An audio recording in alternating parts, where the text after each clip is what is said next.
Well, hello everyone, and thank you for joining me. I'm Jill Bloom, Group Publisher of Roofing Contractor, and welcome to our Best of Success podcast show. It's such an honor to have with me Trent Cotney, partner with Adams and Reese. Trent, thank you so much for joining me. Hey, Jill, how you doing? Well, before we went on, there's some really cool things you have going on at Adams and Reese that is so helpful especially when it comes to OSHA. I mean, I was talking to a friend of mine today who OSHA showed up on the job site, and it just is one of those things, right? There's a little bit of stress, things stop, you got to figure out what they need, everything else. But so what does everybody need to know? What's happening at Adams and Reese you're putting together to make things easier? Yeah, so what we do is from the risk mitigation standpoint. Obviously, there are safety professionals out there and consultants that can assist in making sure that your job site is safe. But what we're trying to do is make sure that you understand the process of when OSHA comes out. Well, obviously, you tell the truth. Obviously, you cooperate, but what we want to make sure that you're doing is asserting your rights because OSHA won't necessarily tell you what your rights are. So part of what we do, Jill, is we look to create a standard operating procedure of what to do when OSHA shows up at a job site. And it's very detailed and it goes to everything from, make sure you're contacting the office, make sure that, a representative that's knowledgeable comes out, make sure that you're, taking photographs and doing things that you need to preserve evidence, all that kind of stuff. But one of the key things that we've seen, Jill, is the superintendents, the supervisor, the foreman, whoever's in charge of that job site when OSHA comes out, they often make critical mistakes. They often, sit down for interviews or start giving out information, and they don't understand that they can assert rights like the right to counsel, right? Any supervisor out there does not have to talk to OSHA without, a member of management and management's counsel present.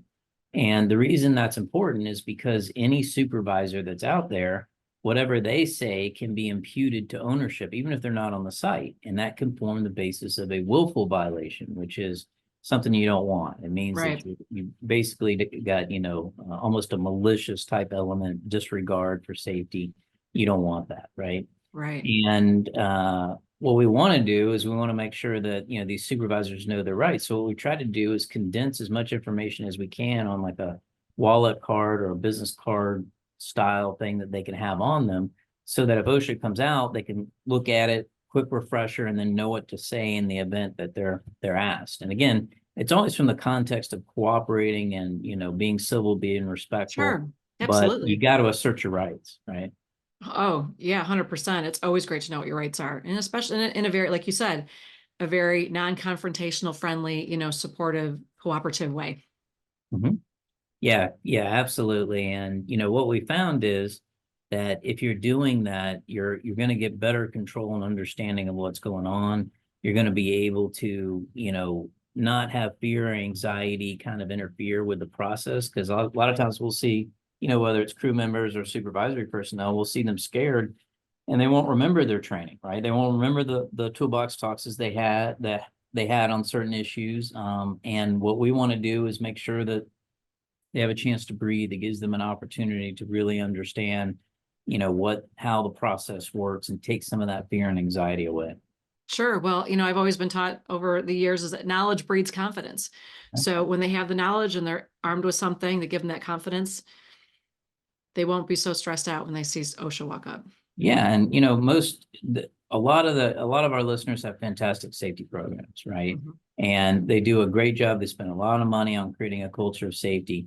And what I'm a big believer in is just putting a layer of risk mitigation on top of that so that you're putting your best foot forward, right? Again, it's always within the context of cooperating, telling the truth, doing everything you need to comply with the inspection, but you got to be able to put some, fence post up around the parameters of that inspection, right?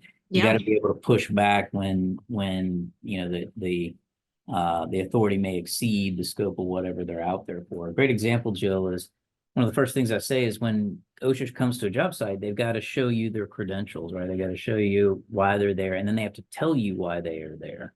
And it's very important that you ask, if they don't tell you, you specify, why did you come out to this job site?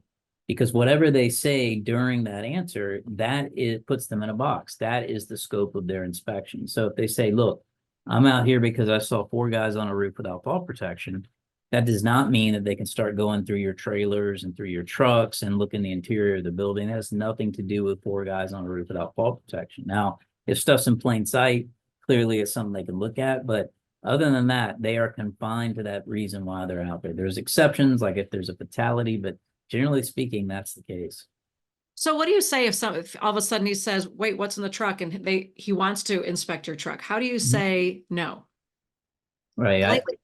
What the way that I respond, the way that I like, supervisors to respond is I like to say, look, my understanding is the reason you are here based on what you stated is that you were driving by and you saw four guys on a roof without fall protection. I am, my understanding is that is the scope of your investigation. And I'm not going to allow you to have access to these other points. Here, happy to give you information related to our council. You can contact them. Happy to revisit it. But right now, I'm asserting my rights because my understanding is this is the reason you are here. Happy to cooperate in that regard, but this stuff is off limits because you are not here for that reason. And bigger concern is liability. I don't have insurance to cover you. If for some reason you get hurt, roaming around in my trailer or anything else, we're going to be liable and we don't have insurance coverage. The owner has signed off on you being here, all these other things. And we're just trying to make sure that this is a safe environment. So I try to do that kind of stuff, but I do have a script that I try to put on that card to kind of deal with that exact scenario. Well, great advice, Trent. Thank you as always. Yeah. So if anybody has any questions for you, how do they get a hold of you? Sure. They can email me, trent.cotney@arlaw.com, or hit me up anywhere on social @TrentCotney. Sounds great. And if anybody has any questions for us, it's roofingcontractor.com or wconline.com. And while you're there, make sure you sign up for all our free content, especially our e-news is free. It's free to sign up for our website to read all the articles for free. Follow us on all our social media channels so you can stay up to date on all the great interviews we're doing, especially Legal Insights with Trent. But most importantly, always stay safe and healthy. And we can't wait to talk to you soon. Thanks again, Trent. Thank you.